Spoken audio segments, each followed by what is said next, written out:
সব দিকে তো বৃষ্টি হচ্ছে। এই বৃষ্টিময় দিন কার কেমন কাটছে বলেন তো। হাই এভরিওয়ান, আসসালামু আলাইকুম। প্রতিদিনের মতো সকাল থেকেই ভিডিওটি শুরু করলাম। সকালবেলা উঠেই তো মেয়েদের কাজ হলো রান্নাঘরে। এখন মাছ ভিজিয়ে রাখলাম, মাছ রান্না করব। অন্যদিকে বাইরে আবার দেখতেছি রাত্রে প্রচণ্ড বৃষ্টি হয়েছিল, এখন আবার আকাশ প্রচণ্ড পরিমাণে খারাপ, যে কোনো মুহূর্তে মনে বৃষ্টি আসবে।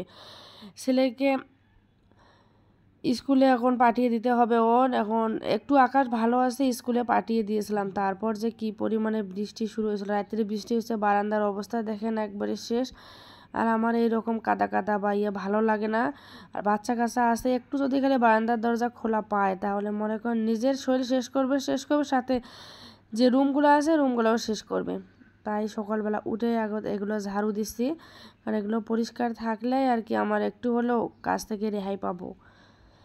এখন সব ঘর দুয়ার পরিষ্কার করে নিচ্ছি, কারণ বাতাস এত পরিমাণে হয়েছিল রাত্রে, মানে সব আবার ধুলা বালিতে ভরপুর হয়ে গেছে। বাচ্চাকে যে টানতেছে স্কুল যাবে না, এখন বাজে 7টা। এত টানাটানি করতেছে ওর বাবা স্কুল যাবে না, মানে ঘুম বলে হয়নি, ঘুমাবে। প্রতিদিন স্কুল যাওয়ার সময় এমন কান্নাকাটি করে। স্কুল গেলে আবার ভালো, সব ঠিক হয়ে যায়। আবার স্কুল থেকে এসে আবার ঘুমাবেও না, কিছু করবে না। কিন্তু স্কুল যাওয়ার সময় সকালে ওঠাটাই হলো আলসামো।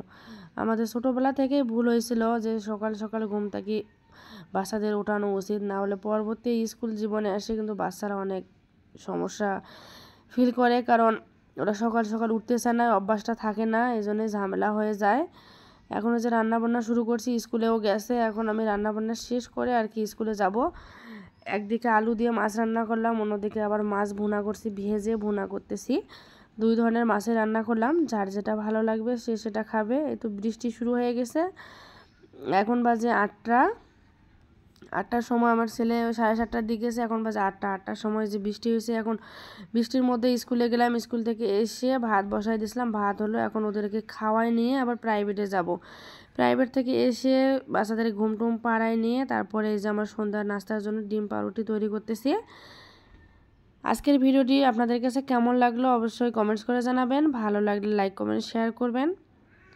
আমি যেটুকু ভিডিও করতে পারি ওইটুকু আপনাদের সাথে শেয়ার করি, যদি ভালো লাগে পাশে থাকবেন। আল্লাহ হাফেজ।